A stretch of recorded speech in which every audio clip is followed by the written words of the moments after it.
பிதா குமாரன் பரிசுத்தாவியின் நாமத்தினாலே ஆமென். அமர்வோம்.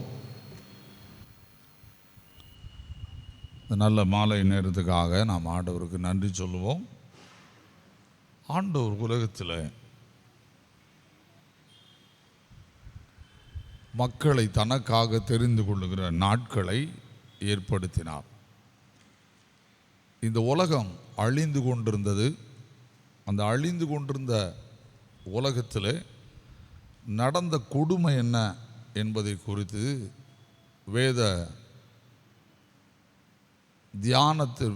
வேதத்தை தியானிக்கிற வல்லுநர்களை சொல்லுகிறார்கள். ஆதியாகமம் தொடங்கி கடவுளை மறந்து போன கூட்டம் பெருகிவிட்டது என்று சொல்லுகிறார்.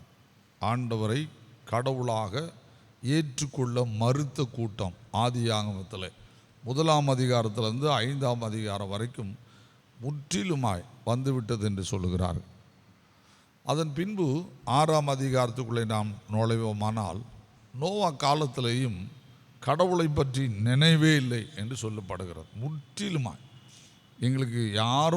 எங்களுக்கு மேலே எந்த அதிகாரமும் இல்லை, கடவுள் தான் என்கிற நிலை வந்தது. அதன் பின்பு நோவா காலத்துக்கு பின்பு இந்த உலகம் 70 நாடாய் பிரிக்கப்படுகிறது என்று சொல்லுகிறார். 70 நாடு. அந்த 70 நாட்டிலேயும் இஸ்ரவேல் தேசத்துக்கு மட்டும் மேல் பகுதியில் பிசாசு இல்லை. மற்ற எல்லாவற்றையும் எல்லா நாட்டுகளையும் ஒரு டெவில் இருந்து ஆண்டு கொண்டிருக்கிறான் என்று சொல்லப்படுகிறது. இந்த 70 நாடாக பிரிக்கப்படும் போது நோவாவுடைய சந்ததி அது பிரிந்து வருகிறது. இதில் கடைசியாக சேம் என்பவன் தான் எங்கே வருகிறான் என்றால், ஆண்டவர் ஆதாமை உருவாக்கின இடமாகிய ஈசாக்கை பலி செலுத்தின இடம், தாவீது ஆலயம் கட்டின இடம், கிறிஸ்து மரித்த இடம், இந்த நாளும் ஒரே ஒரு இடமாக இருக்கிறது. இந்த நாள் உள்ள அந்த இடத்துக்கு வருவது சேம் தான் வருகிறான். இந்த சேம் தான் யூதா நாட்டினுடைய ராஜா, முதல் ராஜா என்று சொல்லப்படுகிறது. இஸ்ரவேல் நாட்டுடைய முதல் ராஜா என்று சொல்லப்படுகிறது. ஒரு சிலர் இவனை தான் மெல்கிசேதேக் என்றும் சொல்லுகிறார்கள். இப்படி ஆண்டவர் இவர்களை தனியாக பிரித்தார். யார் காலத்திலிருந்து பிரிகிறார்கள் என்றால், நோவா காலத்திலிருந்து ஆண்டவர் ஒரே ஒரு மனிதன் கடவுளை தேடினான், அதான் நோவா மட்டும். பின்ன அவன் குடும்பம். அதன் பின்பு ஆண்டவர் மறுபடியும் மனிதர்களுக்குள்ளே பார்க்கிறார். கடவுளை தேடுகிற அனுபவம் இல்லை. ஆண்டவரை விட்டு விடுகிறார்கள். நோவா காலத்தில் எதை தெரிந்து கொண்டார்கள் என்றால், நிம்ரோத் என்கிற ஒரு கடவுளை தெரிந்து கொண்டார்கள். நிம்ரோத் என்ற கடவுளை தெரிந்து கொண்டு யெகோவாவை கைவிட்டு விட்டார்கள். இதே நிலைமை தான் தொடர்ந்து வந்து கொண்டே இருந்ததுனால ஆண்டவர் பார்த்தார், இந்த உலகத்தில் நம்மை தேடுவார் இருக்க மாட்டார்கள் என்று ஆண்டவர் என்ன பண்ணினார், அந்த ஆபிரகாமை தெரிந்து கொள்கிறார். ஆபிரகாம் யார் என்று நமக்கு தெரியும். சிலைகளை செய்து விற்கிறவர்கள். ஏன்னா அநேக கடவுளுக்கு பிறப்பிடம் ஆபிரகாமுடைய குடும்பம். இதை ஆண்டவர் அவனோடு பேசின பின்பு ஆபிரகாம் சுண்ணாம்பு காலவாசலில் தூக்கி போட்டு விட்டார்களாம். நீங்கள் சரித்திரத்தை படித்தீர்களானால், ஆபிரகாம் எல்லா சிலைகளையும் அடித்து வீட்டில் நொறுக்கி விட்டானாம். நொறுக்கி விட்டதுனால அவனுடைய சொந்தக்காரர்கள், ஊர்க்காரர்கள் எல்லாருமே அவனை தூக்கி ஒரு சுண்ணாம்பு காலவாசலில் தூக்கி போட்டாங்களாம். அதிலிருந்து அவன் உயிரோடு வந்ததுனால தான் ஆண்டவருடைய நாமம் உலகத்தில் மகிமைப்பட்டது. அவன் ஒருவனாய் தான் ஆண்டவரை ஏற்றுக்கொண்டான். அவன் ஒருவன் தான் ஆண்டவரை கர்த்தர் என்று நம்பினான். அதன் பின்பு ஆண்டவர் அவனை அந்த நாட்டுக்குள்ளே வைக்காமல், இவர்களோடு வாழ்ந்தால் இவனும் கெட்டு போகலாம் என்று சொல்லிதான் ஆண்டவர் விசுவாச சந்ததி என்ற ஒன்றை உருவாக்கினார். அந்த விசுவாச சந்ததி தான் எங்கே போனது? கானானுக்கு போனது. ஆனால் கானானில் போய் ஒரு நாள் கூட வீடு கட்டி அவன் வாழவில்லை. கடைசி வரைக்கும் எப்படி தான் வாழ்ந்தான்? கூடாரங்களில் வாழ்ந்தான். இதை எங்கே வாசிக்கிறோம்? எபிரேயர் 11ஆம் அதிகாரத்தில். இப்படிப்பட்ட ஒரு மக்கள் கூட்டத்துக்கு ஆண்டவர் தன்னை ஒரு மேய்ப்பனாக வெளிப்படுத்தினாராம். கடவுளாக வெளிப்படுத்தி இருந்தார். அவர்கள் என்ன செய்யலை? கடவுள் என்ற இடத்தை அவர் கொடுக்கல. கடவுள் என்ற இடத்தையே அவருக்கு கொடுக்கல, தூக்கி தூரம் எறிஞ்சிட்டாங்க. நீர் என்ன அவங்களுக்காகவே நிறைய கடவுளை சேர்த்து கொண்டாங்க. அதனால் அவங்க விட்டுட்டாங்க. வாசிங்க யாராவது எரேமியா 2ஆம் அதிகாரம். அங்கே தான் இதுக்கு விளக்கம் இருக்குது, வேற எங்கேயும் இல்லை. எரேமியா 2ஆம் அதிகாரம்.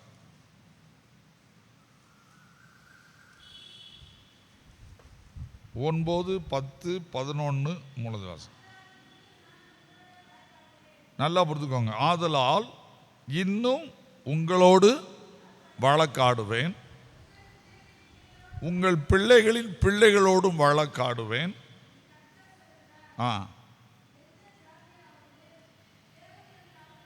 நீங்கள் அடுத்த 10ஆம் வசனத்தை வாசிக்கணும். நீங்கள் கித்தீமின் தீவுகள் மட்டும் கடந்து போய் பார்த்து கேதாருக்கு ஆள் அனுப்பி நன்றாய் விசாரித்து இப்படிப்பட்ட காரியம் உண்டோ என்றும், நல்லா படிச்சுக்கோங்க, என்ன அழகா எழுது, எந்த ஜாதியாவது தேவர்கள் அல்லாத தங்கள் தேவர்களை மாற்றினது உண்டோ என்று பாருங்கள். வீணானவைகளுக்காக தங்கள் மகிமையை மாற்றினார்கள். 13ஆம் வசனத்தை வாசிங்க.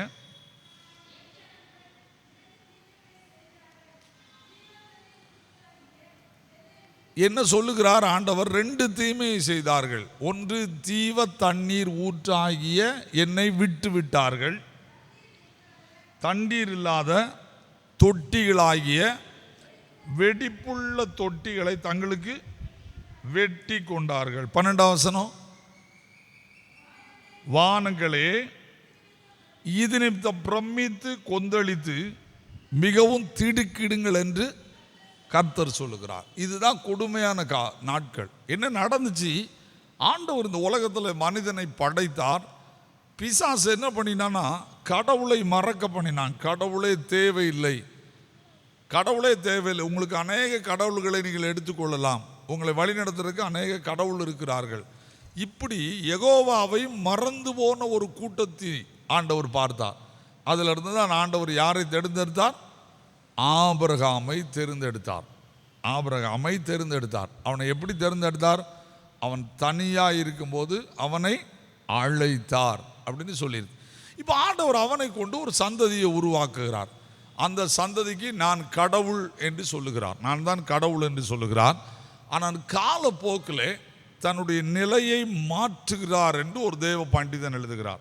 கடவுள் என்ற நிலையிலே இல்லாமல் கீழே இறங்கி, நான் இவர்களுக்கு யாராய் வருகிறேன்? மெய்ப்பர். கடவுளாக பார்க்கறது நல்லா இருக்குமா?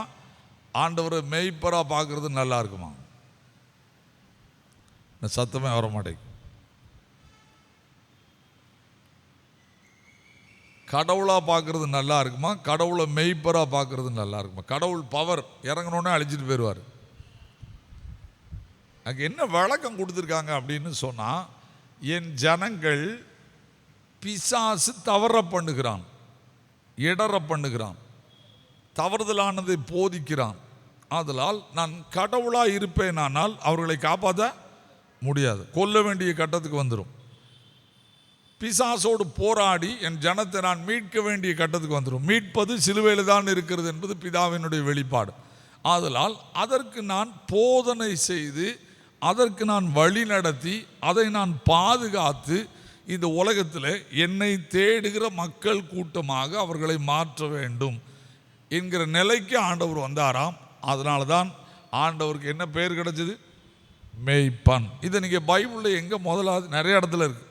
முதலாவது நீங்கள் ரொம்ப நல்லா படிக்கணும்னா எரேமியா 23ஆம் அதிகாரத்தை திருப்புங்க, அங்கே இருக்குது. ஏன்னா இந்த எரேமியா காலம்தான் ரொம்ப கொடுமையாய் மாறின காலம், ரொம்ப கொடுமையாய் மாறின காலம். ஆதலால் ஆண்டவர் மெய்ப்பர் என்ற ஒன்றை கொடுத்தார். இந்த மெய்ப்பர் என்ற இடத்துல யாரை தெரிந்து கொண்டார்? முதலாவது ஆண்டவர் மனிதனோடு தலையிட்டு ஒருத்தன் மேலே கர்த்தருடைய ஆவியை, பழைய ஏற்பாட்டில் ஒருத்தர் மேலே கர்த்தருடைய ஆவி இறங்கும். அந்த ஆவியானவர் அவனோடு என்ன செய்வார்? பேசுவார், பெரிய காரியங்களை செய்வார். அப்படி செய்துவிட்டு அவர்களுக்கு போதிக்க செய்தார். தெளிவாக ஆண்டவருடைய வார்த்தைகளை போதிக்க செய்தார். இப்படி போதித்து நடத்த பண்ணினார். அவர்களும் தப்பு பண்ணிவிட்டார்கள்.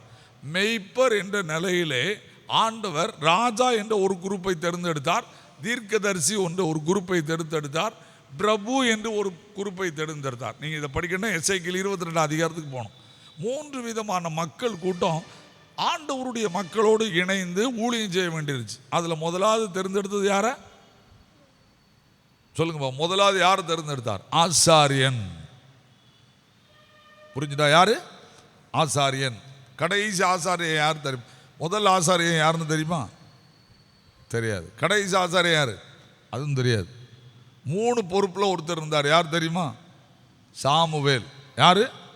சாமுவேல் 3 பொறுப்பில் இருந்தார். தீர்க்கதரிசி, ராஜா, ஆசாரியனாக இருந்தார். 3 பொறுப்பில் இருந்தார். படிச்சுக்கோங்க.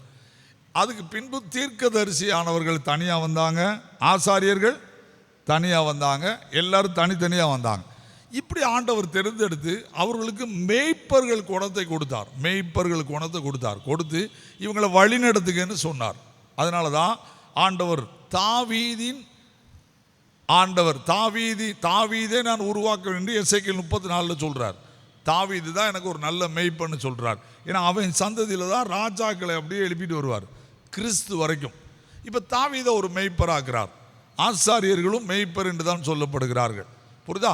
இந்த உலகத்தில் இந்த 2 மேய்ப்பர்களும் என்ன பண்ணாங்க? தப்பு பண்ண ஆரம்பித்தாங்க.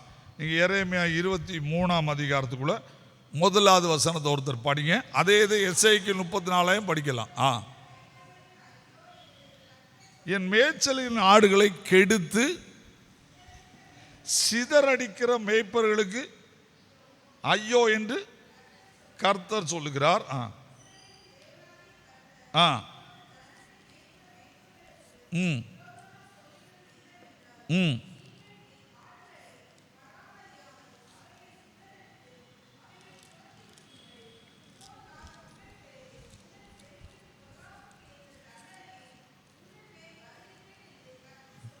இப்ப படிச்சுக்கோங்க. இங்க ஆண்டவர் என்ன சொல்றார்? மேய்க்காம செய்த வேலையை. எசேக்கியேல் 34 அதிகாரம் 1ல இருந்து வாசிக்க பார்ப்போம்.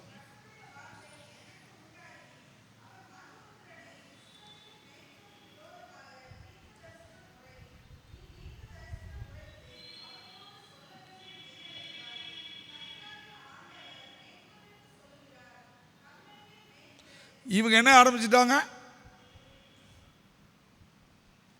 ஆட்டை மேய்க்க சொன்னால் யாரை மேய்ச்சிக்கிட்டு எழுதாங்க? சத்தமே வரமாட்டேங்குது. ஆண்டவர் நல்ல மேய்ப்பர். அந்த தேவ ஆவிய ஆசாரியன்ட்டையும் தீர்க்கதரிசியும் ஊழியக்காரன்ட்டையும் கொடுக்குறாரு. இப்போ இவங்களை திருச்சபையை நடத்தினா இவங்க எதை மேய்க்க ஆரம்பிச்சிட்டாங்க? தங்கள் முதல்ல மேய்ப்பற ஆடுகளை கவனிக்கிற சோழியே கிடையாது. 2வது இவங்க தங்களை மேய்க்க ஆரம்பிச்சிட்டாங்க. வாசிங்க.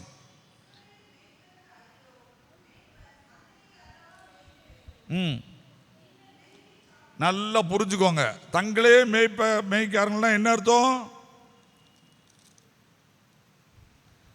தங்களே மேய்க்காங்கன்னா என்ன அர்த்தம்? என்ன அழகா எழுதியிருக்குன்னு பாருங்க. இது சொன்னா நம்ம ஆளுகளுக்கு கோபம் பொத்துக்கிட்டு வந்துடும். என்ன ரொம்ப அழகா எழுதியிருக்கு பாருங்க. மேய்ப்பர்கள் எதில் சாப்பிட்றாங்க? நெய்யை சாப்பிட்டு. என்னது? ஆட்டு மயிரை உடுப்பாக்கி கொள்ளுகிறீர்கள், கொளுத்ததை அடிக்கிறீர்கள். சத்தம் போட்டு சொல்லுங்க. சத்தம் வர மாட்டேங்கி. காலையில் ஆட்டை அடித்து பற்றி விட்டுருவான். அது ஊரெல்லாம் மேய்ஞ்சிட்டு வரும். சாயங்காலம் பார்ப்பான். அவங்க வீட்டுக்கு 4 விருந்தாள் வந்தால் எதை பிடிப்பான்? சத்தம் வர மாட்டேங்கி. நல்ல ஆட்டை அடித்து சாப்பிட்டுட்டு அல்லேலூயா அப்படின்னு போட்டுட்டு அப்புறம் என்ன பண்ணுறது? அந்த தோலை நல்லா ட்ரெஸ் ஆக்கி உடுத்துட்டு நல்ல நெய்யை சாப்பிட்டுட்டு சோவாரிட்டால் இது இருந்துச்சுங்க. நீங்கள் அதை ஆழமாக நான் இப்போ பழைய ஏற்பாடு பூரா வாசித்து காட்டினா உங்களுக்கு கோவம் வரும். மேய்ப்பர்னு எடுத்து இன்றைக்கி ராத்திரி உங்கள் செல்லில் மேய்ப்பர்னு அடிச்சுட்டு அப்படியே அந்த செல்லை பாருங்கள். பண்ணாத ஆட்டூழியமே இல்லை. மல்கியா வரைக்கும் அவ்வளோ கொடுமை பண்ணியிருக்காங்க. பழைய ஏற்பாட்டில் உள்ள மேய்ப்பர்கள், ராஜாக்கள் 2 பேரும் அப்படி தான் பண்ணியிருக்காங்க. இதனுடைய விளைவு என்ன? ஆண்டவர் பார்த்தாரு. ஆஹா, ஒருத்தன் கூட நம்மளை கடவுள் நினைச்ச மாட்டான், சொல்ல மாட்டான். அதனால தான் இயேசு கிறிஸ்து பிறக்கும்போது இயேசு கிறிஸ்து பிறந்தாருங்கிற வார்த்தையை யார்கிட்ட போய் சொல்ல முடியல. யார்கிட்ட போய் சொல்ல முடியல? சபைக்கு போய் சொல்ல முடியல. எங்கே தான் சொல்ல வேண்டியிருந்துச்சு? சபையாரால் மக்களால் வெறுத்து மேய்ப்பன்னா மோசமானவன், மேய்ப்பன் தேடப்படாதவன், மேய்ப்பன் அவல தொழிலை செய்கிறவன் அப்படின்னு சொல்கிற ஆடு மேய்க்கிற மேய்ப்பர்களுக்கு போய் தான் ஆண்டவரை சொல்ல முடிஞ்சு. யார்கிட்ட சொல்ல முடியல? நம்மளை இப்போ எங்களை மாதிரி அங்கேயே போட்டு போதகராக இருந்தவங்கிட்ட சொல்ல முடியல. இதுதான் உண்மை, இதுதான் உண்மை. இதனுடைய நிலதை அன்னைக்கு நீடிச்சுக்கிட்டு இருக்கு. அப்போ தங்களையே மேய்க்கிற மேய்ப்பர்களுக்கு ஐயோ ஐயோ. என்ன இதை பேதுரு பின்னால் எடுத்தாள்றார் பாருங்க. பேதுரு எடுத்தாள்றார் பாருங்க. எல்லாரும் பேதுரு புஸ்தகத்தை திருப்புங்க. பேதுரு புஸ்தகத்தை நீங்கள் கொஞ்சம் திருப்புங்க பார்க்கலாம். பேதுரு ரொம்ப அழகா, இது ரொம்ப அழகா பின்னால் எடுத்தாளுவார். சும்மா அவர் எடுத்தாளாமலாம் இல்லை, எல்லாரும் இதை எடுத்தாள் இருக்காங்க. வாசிங்க பார்ப்போம். 5ஆம் அதிகாரம், 1 பேதுரு 5ஆம் அதிகாரம் 1, 2, 3.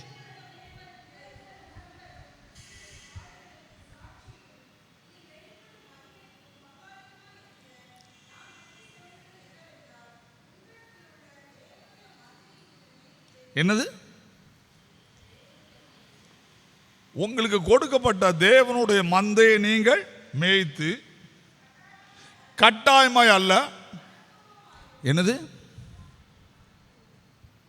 சத்தம் வர மாட்டேங்கி. ஒருத்தர் எழுதியிருக்காரு இதுக்கு விளக்கம். ஞாயிற்றுக்கிழமை 9 மணிக்கு ஆராதனை கிடையாது, பாஸ்டர் விரும்பினபடி ஆராதனை டைமை மாற்றிக்கலான்னா எந்த ஊர்லேயாவது 9 மணிக்கு ஆராதனை நடக்குமா?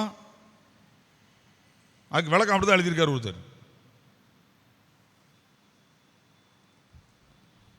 9 மணிக்கு ஆராதனைக்கு வருங்கிற போய் தான் ஐயர்வாளை எங்கே பார்க்க முடியுது?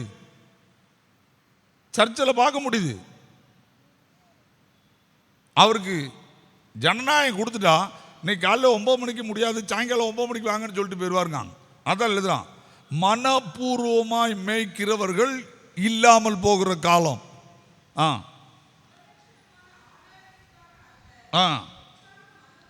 இப்போ எப்படி? முதல்ல கட்டாயமாய் மேய்க்க முடியாது. எப்படி மேய்க்கணும்? மனப்பூர்வமாய் மேய்க்கணும். சரியா? ரெண்டாவது என்ன சொல்லியிருக்கு? சம்பளத்துக்காக எந்த வேலை பார்க்க கூடாது.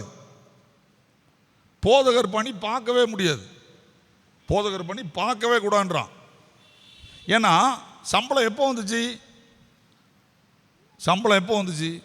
என்னைக்கு நம்ம ஆர்சி நம்மளும் ஒன்று சேர்ந்து திருச்சபைன்னு ஒன்று உருவாக்கி இந்த அங்கியை போட்டு கருப்பு கயிறை கெட்டினமோ, கிபி 300க்கு பிறகு தான் அந்த அநியாயமே உள்ளே வந்திருக்கு.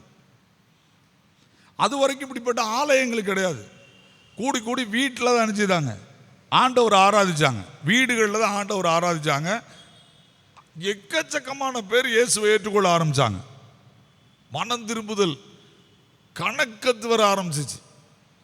என்ன பிசாசு பார்த்தான், கடைசி காலத்தில் இந்த இரும்பு ஆட்சி வரணும், அதனால தான் சொல்லி களிமண்ணும் இரும்பும் ஒன்று சேரும். தானியேல் 5ஆம் அதிகாரத்தை நீங்கள் படித்து பார்த்தீங்கன்னா களிமண்ணும் இரும்பு ஒன்று சேரும். அந்த ஒன்று சேர்ந்தது தான் ஆர்சிக்காரங்களும் நம்ம யார் ஆண்டவருக்காக பிரத்யேகமாக மாறினவங்களும் என்ன செய்யிட்டாங்க, சேர்ந்து இந்த நாட்டை அழிக்க ஆரம்பிச்சு. அதில் ஆண்டவர் நம்மளை உடைச்சார்.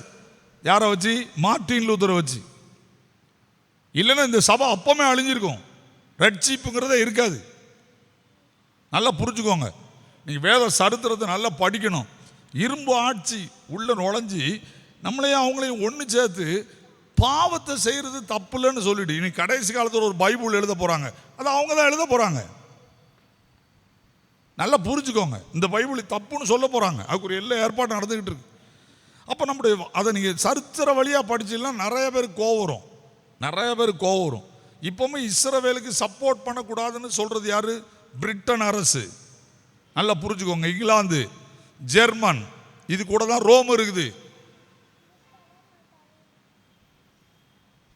நீங்கள் பைபிளை படித்து பார்த்தீங்களா, இங்கிலாந்து பிரிட்டன் அரசு தான் எருசலேம் நாட்டை 2 துண்டு ஆக்கி கொஞ்சோண்டு இடத்த எருசலேம் கொடுத்தது. மேலே சிரியாவுக்கு கொடுத்துச்சு, கீழே இன்னொரு நாட்டு கொடுத்துச்சு. சரித்திரத்தை படிச்சிங்கன்னா எருசலேமை அழிச்சதை யார் தான்? இங்கிலாந்துக்காரன் தான் எழுதியிருக்கான். சரித்திரம் படித்தவங்களுக்கு தெரியும். அந்த காலமே பிசாசு, ஏன்னா இவன் இயேசு கிறிஸ்துவை கொன்னுட்டான், அதனால இவன் வாழவே கூடாதுன்னு சொல்லி கோபத்தை காட்டினது இஸ்ரவேல் நாட்டில். நல்லா புரிஞ்சுக்கோங்க. இப்போ நம்முடைய வாழ்க்கை எப்படி இருக்குன்னா, கட்டாயமாய் மந்தையை மேய்க்கிறவங்க பெருகிட்டாங்க. இன்னொன்று அவலட்சணமான ஆதாயம்னு சொல்கிறான். ஏன் அதில் அவலட்சணம்னு ஏன் சொல்கிறான் தெரியுமா உங்களுக்கு? அவலட்சணம்னு ஏன் சொல்கிறான்? நீங்கள் மத்தேயு லூக்கா 10ஆம் அதிகாரத்தில் 2 வீட்டில் போய் படிச்சுக்கோங்க. வேலைக்காரன் கூலிக்கு பாத்திரம், சம்பளத்துக்கு இல்லை. நீங்கள் பைபிளை நிறுத்தி படிக்கணும். ஆண்டவர் சீடர்களை அனுப்பிட்டு என்ன சொன்னார்? வேலைக்காரன் கூலிக்கு பாத்திரனா இருக்கிறான். இயேசு கிறிஸ்துக்கு பிதா சம்பளம் கொடுத்தாரா? இயேசு கிறிஸ்துக்கு பிதா சம்பளம் கொடுத்தாரா? இன்னும் ஒரு படியை பாக்கிய நல்ல மேய்ப்பர் யாரு? குட் ஷெப்பர்ட் யாரு? இயேசு கிறிஸ்து. பரலோகத்திலிருந்து சம்பள கமிஷன் போட்டாரா பிதா? இன்னும் சத்தமே வர மாட்டேங்கி, ஒன்றுமே போடலை. எப்படி சாப்பிட்டாரு? நீங்கள் நம்ம சர்ச்சுக்கு வந்தாரலாம், இங்கிலாந்துலேருந்து ஒரு அண்ணன். அந்த அண்ணன் அன்னைக்கு ஒரு விளக்கம் சொன்னார். எப்பா இயேசு கிறிஸ்து ஒவ்வொரு வீட்லேயே தான் சாப்பிட்டு வண்டி ஓட்டியிருக்காரு அப்படின்னு சொல்லி சிரிச்சார் கிடந்து. அவருக்கு பொழப்பே வீட்டில் சாப்பிட்டு தான் வண்டி ஓடிருக்கு. வேலைக்காரன் கூலிக்கு பாத்திரமா இருக்கிறான். சம்பளம் கிடையாது. வேலை செய்தால் என்ன கிடைக்கும்? டெய்லி வேஜஸ் அப்படின்னு ஒருத்தர் எழுதியிருக்கிறார். பாஸ்டர் யார்? ஊழியக்காரன் யார்? Daily wages. நீங்க சொல்ல முடியுமா?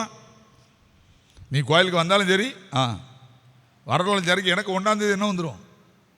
என்னைக்கு சபை ஆரம்பிச்சு டயசிஸ் ஆரம்பிச்சோமோ அன்னைக்கு திருச்சபை நாசமா போச்சுன்னு ஒருத்தர் எழுதியிருக்கான். அட்டகாசமா ஒரு புக் எழுதியிருக்கான். கூடி உட்கார்ந்து ஆராதிச்சோமே தவிர வெளியுள்ள மக்களை நாம சிந்திக்கல. சர்ச்சுக்குள்ள மட்டும்தான் ஜெபம் நடத்தணுமே தவிர சர்ச்சை விட்டு வெளியே போகல. நம்ம உட்கார்ந்தோம். நம்மளை ஆட்சி செய்கிறதற்கு ஊழியங்கிற போர்வையில் நிர்வாகம்னு ஒன்று கொண்டு வந்தோம். பள்ளிக்கூடத்தெல்லாம் உள்ள தூக்கிட்டு வந்துட்டோம். இப்போ கடைசியில் ஊழியம் நடக்கல. என்ன மட்டும் நடந்துக்கிட்டு இருக்கு? நிர்வாகம். நிர்வாகத்தில் எலெக்ஷன்ல எல்லா துட்டும் காலியாயிருதுங்க. உண்மைதானே? தங்களையே மேய்க்கிறவர்களுக்கு ஐயோ, தப்ப முடியாது. இயேசு வருவாரு. அவளை ஐயரும் நரகத்தில் உட்கார்ந்துருப்பான். அன்னைக்கு நான் என்ன பண்ணுவேன்? இந்த பயமே இல்லை நம்முடைய திருச்சபைகள்ல. எனக்கு நல்லாதான், தப்பவே முடியாதுங்க. மந்தையை மேய்க்கிறதுக்கு தான் ஆண்டவர் ஊழியம் கொடுத்தாரே தவிர கொளுத்ததை அடிச்சு சாப்பிட்றதுக்கு இல்லை. என்ன இப்போ நாம நல்லா புரிஞ்சுக்கிடணும். நீங்க 3ஆம் வசனம் வாசிங்க. அந்த 1 பேதுரு 5. சுதந்திரத்தை இருமாப்பாய் ஆளுகிறவளாய் அல்ல, மந்தைக்கு மாதிரிகளாகவும். என்னையா மாதிரி? என்ன பார்த்து நீங்க திருந்தணும். அடுத்த வசனம், அப்படி செய்தால் பிரதான மேய்ப்பர் வெளிப்படும் போது, நல்லா புரிஞ்சுக்கோங்க, மேய்ப்பர்களுக்கு ஆண்டவர் வச்சிருக்கிறது மகிமை உள்ள வாடாத கிரீடம், என்றென்றைக்கும் வாடாத கிரீடம். பரலோகத்தில் அவரை எங்க பார்த்தாலும் இவர் நல்லா மேய்ச்சவர், பரலோகத்தில் கண்டுபிடிச்சிடலாம். இவர் தலையில் இருக்கிற பூ வாடவே வாடாது. இந்த அளவுக்கு வேதத்தை அழகாக எழுதி கொடுத்துட்டு போயிட்டார். இப்போ எசேக்கியேல் 34ஆம் அதிகாரத்துக்கு வாங்க. என்ன நடந்துச்சு? மந்தையை மேய்க்கல, புரியுதானா? இப்போ என்ன நடந்துச்சு? இப்போ யாரும் அதை வாசிங்க பார்ப்போம். 4ஆம் வசனமும் 5ஆம் வசனம் என்னெல்லாம் செய்தாங்கன்னு இருக்கு பாருங்க. என்னது?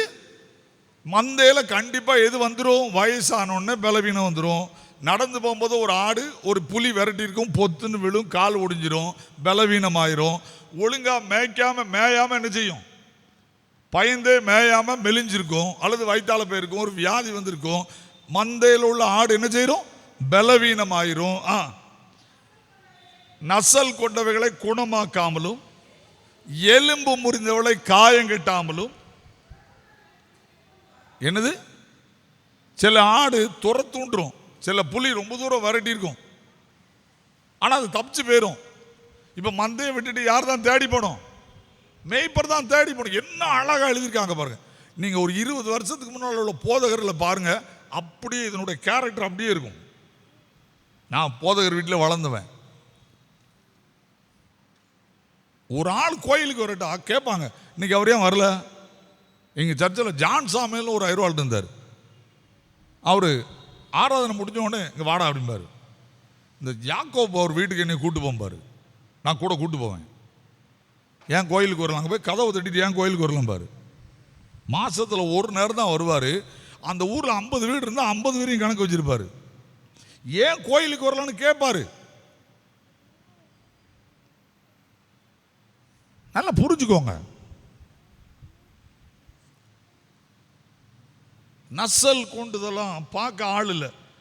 அடுத்து என்ன சொல்றாரு? துரத்துண்டவர்களை திருப்பி கொண்டு வராமல் காணாமற் போனவைகளை என்னது பலாத்காரம். என்னது பலாத்காரம்? என்னது? நீ வரலையா, சந்தா கட்டலன்னா வீட்டுக்கு அனுப்பிடுவேன். பலாத்காரம் எப்போ வந்துச்சு? சந்தாவில் வந்துச்சு. கோயிலுக்கு வரலன்னா உடனே அவனுக்கு கலர தோட்டம் கிடையாது. நம்ம ஆட்கள் போட்டிருக்க சட்டத்தில் நான் இதை காலையில் எழுப்பி உட்காந்து எனக்கு இது வாசிக்க சொன்னார். எனக்கு அப்பவுமே தெரியும், ஆகா இன்னைக்கு மேய்ப்பரை பற்றி ராத்திரி பேசணுடா அப்படின்னு. நான் என்ன அவர் என்ன சொல்ல வாராரு அப்படின்னா, நீங்கள் வேதத்தை நல்லா படிச்சுக்கோங்க. இன்னைக்கு நிறைய இடத்துல நாம் தப்பு பண்ண ஆரம்பிக்கிறோம். பலாத்காரம், காணிக்கை வாங்குறதுல பலாத்காரம் வந்துருச்சு. 1 சாமுவேல் 1 அதிகாரத்தை 2 அதிகாரத்தை வீட்டில் போய் படிச்சுக்கோங்க. ஜனங்கள் காணிக்கையை அதாவது ஏலியின் பிள்ளைகள் மிதித்தார்கள், ஜனங்கள் காணிக்கையை வெறுத்தார்கள் அப்படின்னு வசனம் வருது.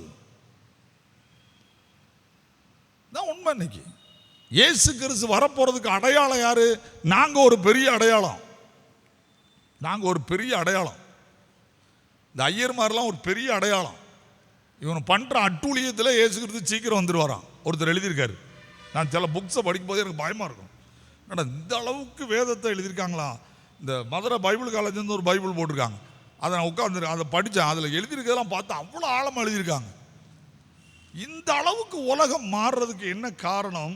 நாம் ஆண்டவருக்கு பயப்படல். போதகர்களே மாறலைங்கிறாங்க. என்ன நல்லா யோசித்துக்கோங்க. இப்போ நீங்கள் அப்படியே எடுங்க, மல்கியா 2 அதிகாரத்துக்கு வாங்க. இந்த கடைசியில் ஆண்டவர் எல்லா மெய்ப்பனையும் விரட்டி விட்டுட்டு ஒரு யோவான் ஸ்நானகன் பிறப்பான்னு சொல்லி அந்த மல்கியா அதிகாரத்தை முடிச்சுட்டு 400 வருஷம் யார்கிட்டையுமே பேசாமல் போனதுக்கு பெரிய காரணம் 4 அதிகாரம் தான் இருக்குது. மல்கியாவில் 4 அதிகாரம் இருக்குது. அதில் ஒரு அதிகாரம் ஆசாரியனுக்குன்னே இருக்குது பாருங்க. 2 அதிகாரத்துக்கு வாங்க, எல்லாரும் திருப்பிக்கோங்க. 2 அதிகாரத்துக்கு வாங்க, வாசிங்க. 1ஆம் வசனத்திலிருந்து வாசிங்க. இப்பொழுதும் ஆசாரியர்களே, எங்க அங்கே 4 அதிகாரம் எழுதியிருக்காரு. 4 அதிகாரம் எழுதியிருக்காரு. இதில் ஒரு அதிகாரம் யாருக்குன்னே ஒதுக்குறாரு? ஆசாரியர்களே, இந்த கட்டளை உங்களுக்குரியது.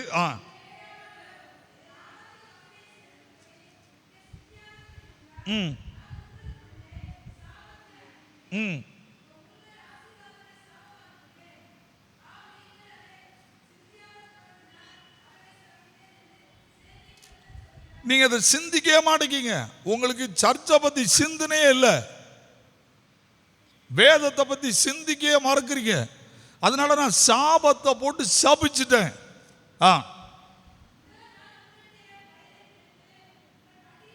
நல்லா படிச்சுக்கோங்க. நாங்க செய்யற அநியாயம் உங்க விவசாயத்தை அழிச்சிருன்னு எழுதி வச்சிருக்கான். உங்கள் பண்டிகையின் சாணியை என்னது முகங்களில் இறைப்பேன், அதோடு நீங்கள் தள்ளுபடி ஆவீர்கள். முடிஞ்சு போச்சு. மல்கியாவோட ஆசாரியம் உடுப்பு எல்லாம் முடிஞ்சு போச்சு. இது எதுக்கு நம்ம வச்சிருக்கோம்னா, ஒரு காலத்தில் இப்படி இருந்துச்சு, நம்ம ஒருத்தருக்கு ஒருத்தர் அண்டர்ஸ்டாண்டிங்கில் வாழணுங்கிறதுக்கு தான் இப்படி கொண்டு வந்தாங்க. யோசித்து பாருங்க. என்ன 7ஆம் வசனத்தை வாசிங்க. என்னது? சத்தம் போட்டு சொல்லுங்க. அறிவை காக்க வேண்டும். ஒரு ஆசாரியன் வாயிலிருந்து எதை மட்டும் தான் தேடணும்? வேதத்தை தேடுவார்கள். நல்லா படிச்சுக்கோங்க. அந்த வேதத்தை தேடுவார்கள் வார்த்தையில ஆசாரியன் கொண்டு வரல, அவன் சேனைகளுடைய கர்த்தருடைய தூதன். தூதன் யாரு? எபிரேயர் 1 அதிகாரத்துக்கு நான் போனோம், அதை விளக்கணும்னா. தூதன் யாரு? மேல சொன்னதை கேட்டு கீழே வந்து நிறைவேற்றவன். ஆசாரியன் யாரு? காத்திருந்து மேல இருந்து சொல்றதை கேட்டு சொல்றவன். இன்னைக்கு இதெல்லாம் தேடி கூட பிடிக்க முடியல, தேடி கூட பிடிக்க முடியல. இதனுடைய விளைவு என்ன? 9ஆம் வசனத்தை மட்டும் வாசிங்க.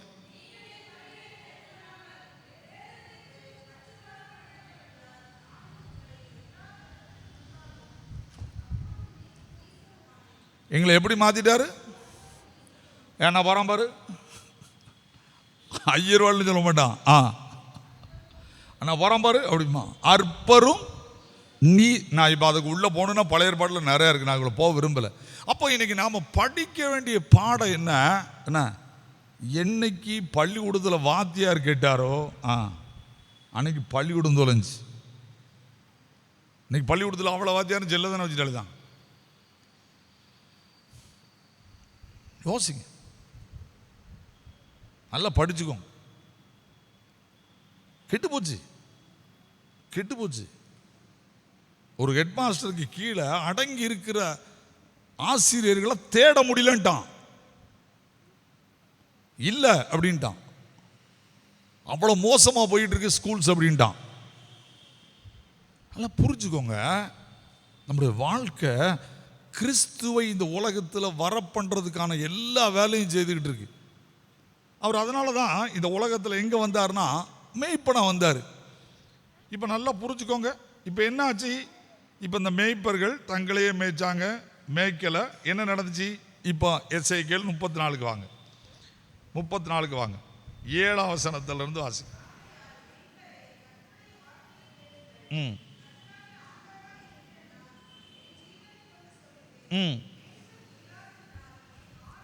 இப்ப என்ன இல்ல? சபையில எல்லாம் இருக்கு, ஆனா யாரா இல்ல? மேய்ப்பன் இல்லன்றாரு.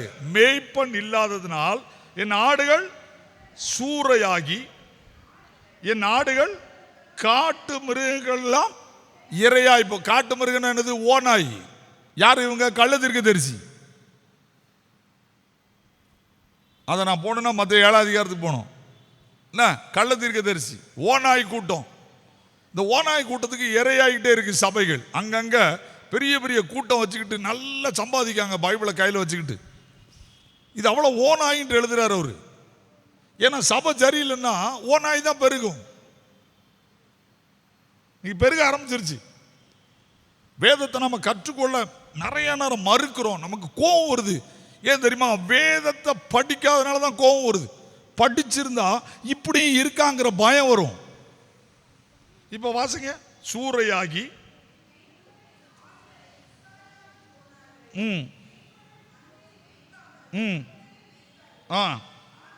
ஆகையால் நல்லா புரிஞ்சுக்கோங்க, மேய்ப்பரே கர்த்தருடைய வார்த்தையை கேளுங்கள்.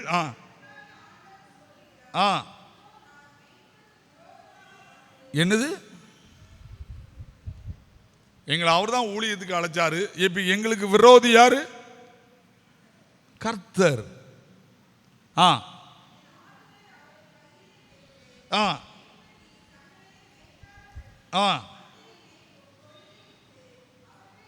நல்லா பார்த்துக்கோங்க. இதுவரைக்கும் ஊழியன்னு இருந்துச்சு, இப்ப என்ன வேர்டு யூஸ் பண்ணிருக்கா? மந்தை மேய்க்கும் தொழிலை விட்டு ஜாபா மாறி போச்சு. ஐயர்வாள் வேலை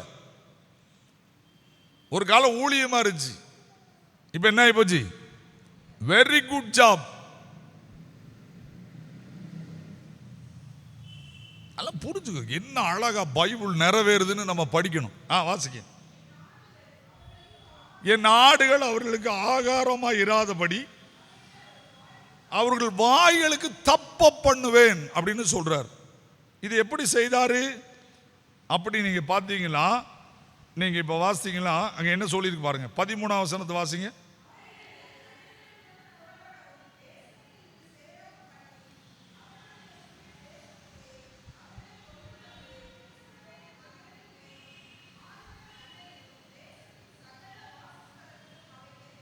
அவர் என்ன இப்ப தொழிலை யார் கையில் எடுத்துட்டாரு? அவர் கையில் எடுத்துட்டாரு. நான் அவர்களை மேய்ப்பேன். மேய்க்கிறதுக்கு யாரை தெரிந்து கொண்டார்? 23ஆம் வசனத்தை வாசிங்க.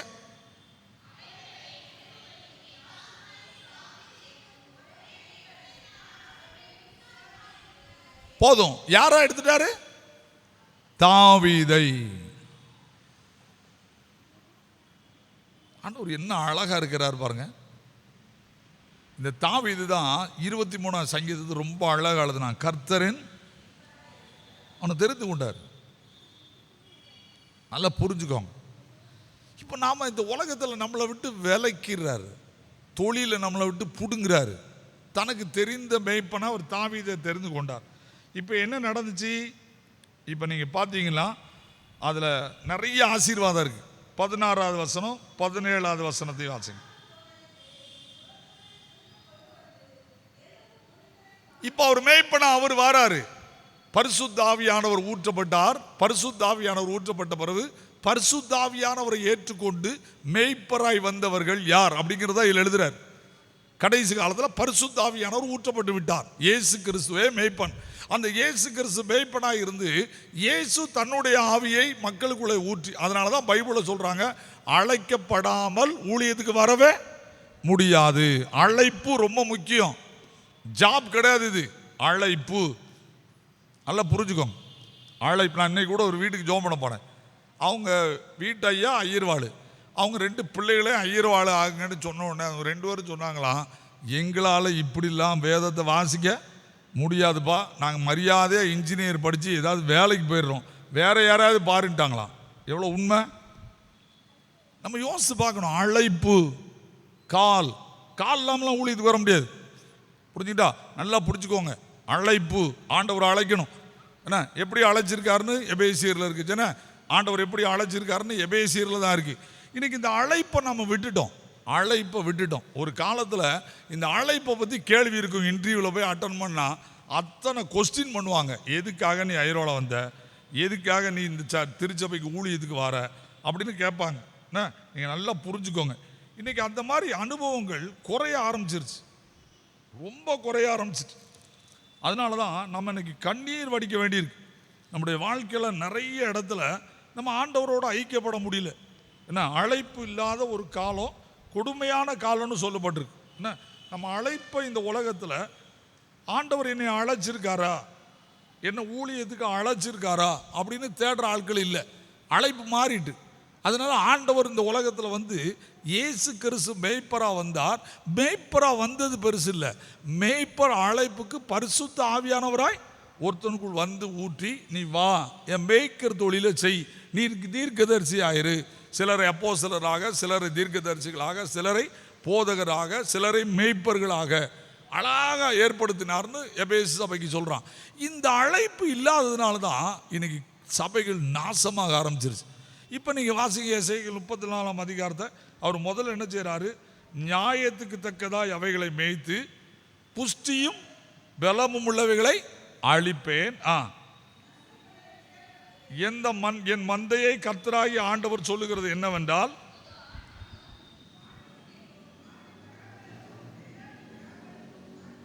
நல்லா படிச்சுக்கோங்க. ஒரு போதகருடைய பணி என்ன? அடுத்த வசனத்தை வாசிக்க, அப்போ விளங்கும். செல்ல ஆடு கொழுத்து தெரியுமா? இன்னைக்கு இல்லை, அந்த காலத்தில் இருந்திருக்கு. அங்க என்ன சொல்லியிருக்கு? நீங்கள் நல்ல மேய்ச்சலை மேய்ந்து. இப்போ இது என்ன செய்யுமா? நல்லா மேய்ஞ்சிட்டு அப்படி திரும்பி பார்க்குமா, நீ இத்தனை ஆடு மேயாம இருக்கு அப்படின்னு காலை போட்டு என்ன செய்யுமா? அவ்வளோத்தையும் சகதியாக்கி போட்டுருமா. தெளிந்த தண்ணீரை கொடுத்து நல்லா பார்த்துக்கோங்க. இப்போ மேய்ப்பருக்கு என்ன வேலைலாம் இருக்கு? மேய்க்கிற வேலை இருக்கு, பஞ்சாயத்து பண்ற வேலையை யாருக்கு தான் இருக்கு? இந்த மேய்ப்பருக்கு தான் இருக்கு. 20ஆம் வசனத்தை வாசிங்க.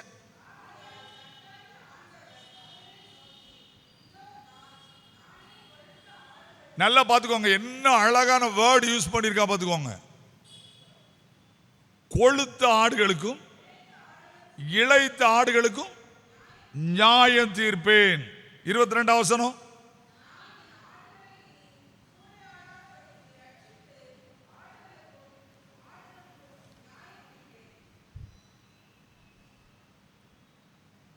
ஆண்டவர் எவ்வளவு கடினமானவர் புரிஞ்சுக்கோங்க.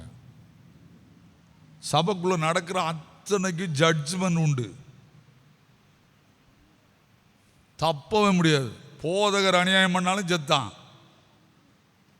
சபையில் கொழுத்து, நான் தான் பணம் வச்சிருக்கேன், நான் சொன்னதான் செய்யணும்னா உனக்கு இங்கே வேணா வந்துடும் எழுதி வச்சிருக்கு. ஆடுகளுக்கும் நியாயம் தீர்ப்பேன். அதுக்கு தான் ரகசிய வருகை. ஜாக்கிரதை. புறஜாதிகளுக்கு என்ன வருகை கிடையாது, ரகசிய வருகை கிடையாது. புரிஞ்சுதா? இப்போ ஒரு நல்ல கண்டுபிடிப்பு போன வாரம் ஒரு அம்மா கண்டுபிடிச்சி பைபிள் ஸ்டடி நடத்துகிறாங்க. மொத்தத்தில் எத்தனை நாள் இந்த உலகத்தை ஆண்டவர் உண்டாக்குனாரு சொல்லுங்க பார்ப்போம். 6 நாள். 7ஆம் நாள் 6 நாள் 6000 வருஷம். ஒரு நாள் 1000 வருஷம். 6,000 இயர் போட்டாங்க, கணக்கு போட்டிருக்காங்க. இப்போ எத்தனாவது வருஷம் ஓடிக்கிட்டு இருக்குன்னு கால்குலேட் பண்ணிக்கிட்டு வராங்க. புரிஞ்சுட்டா?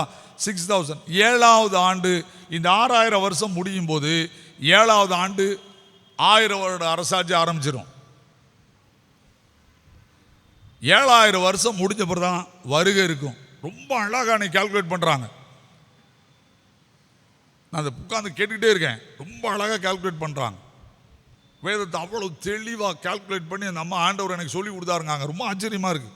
யாசேர் புஸ்தகம்னு யோசுவா புஸ்தகம் 13ஆம் அதிகாரத்தில் இருக்குது. அந்த புஸ்தகத்தில் எல்லாமே எழுதியிருக்கு. அதை உட்காந்து படிக்கிறாங்க. இன்னும் அழகாக இருக்குது வேதம். இப்போ நல்லா புரிஞ்சுக்கோங்க.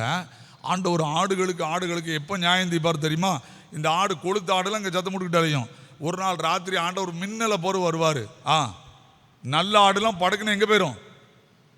மேலே போயிடும். கீழே கொளுத்த ஆடு பூரா மாட்டிக்கிடும். அதுக்கு பிறகு பூமியிலே குடியிருக்கிறவனுக்கு ஐயோ. நீ சபையில் இருந்திருக்கலாம், அதுக்கு பிறகு சபை இருக்காது. பேதுரு ஆலயத்தில் பாட்டு படிக்க ஆள் இருக்காது. ஐயர் இருக்க மாட்டாரு. கொளுத்த ஐயர்னா இங்க இருப்பாரு. என்ன அழகா எழுதி வச்சிருக்கான் தெரியுமா அந்த புக்கில்? இப்போ யோசிங்க. இப்போ நாம் என்ன செய்யணும்? இதை செய்கிற இதைத்தான் ஆண்டவர் அழகாக எழுதுறாரு. 26ஆம் வசனத்தை வாசிக்க நான் முடிக்கிறேன்.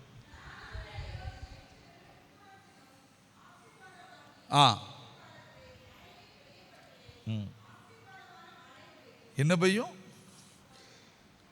சத்தமோடு சொல்லணும். இது யாருக்கு சொன்னது? திருச்சபைக்கு சொன்னது. காலம் வரும், நானே மேய்ப்பேன், உங்களை ஆசீர்வாதமான மழையை பொழிய பண்ணுவேன், நீங்கள் எல்லாரும் என்னோட வந்துடுவீங்க, நானே உங்களுக்கு மேய்ப்பராக இருப்பேன். அதுக்கு தான் பைபிளில் சொல்லுவாங்க, பிரதான மேய்ப்பர் வெளிப்படுவார். அவருக்கு பேர் என்னது?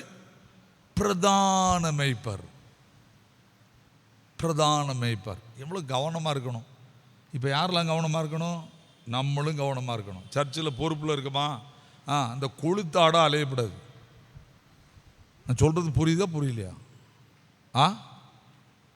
எங்கள் ஊரில் ஆசனம் நடக்கும். அதை சொன்னால் உங்களுக்கு புரியுன்னு நினச்சிக்காங்க. நான் இன்றைக்கி வரைக்கும் ஆசனத்துக்கே போகிறது கிடையாது. 12 வருஷம் இருக்கணும். 94லேருந்து நான் போகலன்னு நினைக்கிறேன். 94 2004 தெரில. அப்படி நான் போக மாட்டேன். ஏன் தெரியுமா? இந்த கடைசியில் இந்த இறைச்சி வாளி எடுத்துக்கிட்டு இந்த மெம்பர் மாதிரி அவ்வளோரும் பிறக்கி வச்சுருப்பான். நான் சொல்லுவேன், எல்லாருக்கும் தானே எதுக்கு இறைச்சி போடுறோம்? இறைச்சியே வாங்கி சாப்பிட முடியாதவன் நம்ம சபையில் வந்து அசனத்தில் என்ன செய்யணும்?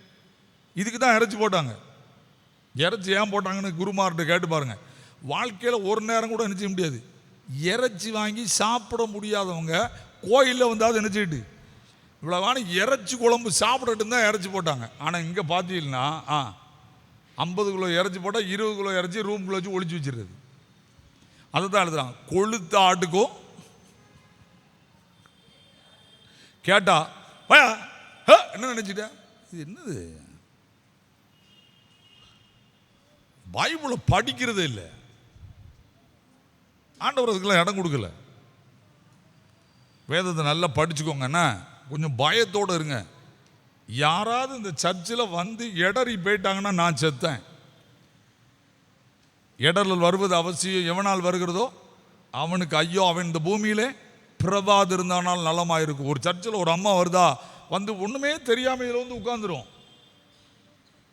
எதுவுமே தெரியாது அதுக்கு. இப்போ அந்த அம்மாவை அன்பாக கூப்பிட்டு உட்கார வைக்கிறது நம்ம வேலை. இங்கே என்ன ஜோலி அப்படின்னா அது அன்னையோட போயிடும். போச்சு, தொலைஞ்சோம். அதெல்லாம் புரிஞ்சுக்கோங்க, நல்லா புரிஞ்சுக்கோங்க சொல்லிட்டேன். நம்ம என்றைக்குமே கொளுத்த ஆட அலையக்கூடாது. என்ன, கீழே இறங்கணும், வாங்க உட்காருங்க, விசாரிக்கணும். இது செய்யறதுக்கு தான் கிறிஸ்து வந்தார். சரியா? அப்போ நமக்கு என்ன மழை பெய்யும்? சத்தமோடு சொல்லணும். இப்போ நம்ம சபையில் ஆசீர்வாதமான மழை பெய்தா, சாபமான மழை பெய்தா? இந்த கீதாக்கா சொல்கிறா வேதோ, நம்ம சபையில் இப்போ ஆசீர்வாதமான மழை பெய்தா, சாபமான மழை பெய்தா? இந்த சத்தமே வர மாட்டேங்குது. சபை சரியாக ஆயிட்டுன்னா என்ன பெய்ய ஆரம்பிச்சிடும்? ஆசீர்வாதமான மழை பெய்ய ஆரம்பிச்சிடும். கண்களை மூடுவோமா? ஆண்டோட ஒப்பு கொடுப்போமா? மேய்ப்பர் என்ற இடத்துக்குள்ளே ஆண்டவர் நம்ம நடத்துகிறார். எவ்வளோ உண்மை உள்ள கடவுள்!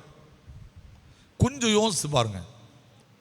எல்லாம் கெட்டு போச்சுல, நம்ம கெட்டு போகாமல் வாழணும்னு தான் எச்சரித்து எழுதியிருக்கிறார். கிருபை நிறைந்த ஆண்டவரே, இந்த நல்ல நாளுக்காக ஸ்தோத்திரம். கடவுளாகிருந்த நீர் உண்மையே வெறுத்து விட்டபடினால மெய்ப்பருங்கிற அந்தஸ்துக்கு வந்து எங்களை மேய்க்கிறவராய் வந்தீர். எவ்வளவு அன்பு உமக்கு எங்கள் மேல்! அதையும் நாங்கள் வெறுத்து விட்டோம். எங்களை மெய்ப்பர் என்ற ஸ்தானத்தில் வைத்த நாங்களும் அழிக்க ஆரம்பித்து விட்டோம். எங்களை மன்னியும். நீர் வந்து இந்த உலகத்தில் நல்ல மெய்ப்பர்களையும் நல்ல ஆடுகளையும் ரகசியமாய் கூட்டிக் கொண்டு போய் விடுவீர். அதுக்குள்ளே நாங்கள் நுழைந்து விடாதபடி ஜாக்கிரதையோடு ரகசிய வருகையில் சபை எடுத்துக்கொள்ளப்படுகிற இடத்துக்கு வந்துவிட எனக்கும் எங்களுக்கு உதவி செய்யும். இயேசுவின் மூலம் ஜெபிக்கிறோம் பிதாவே, ஆமென்.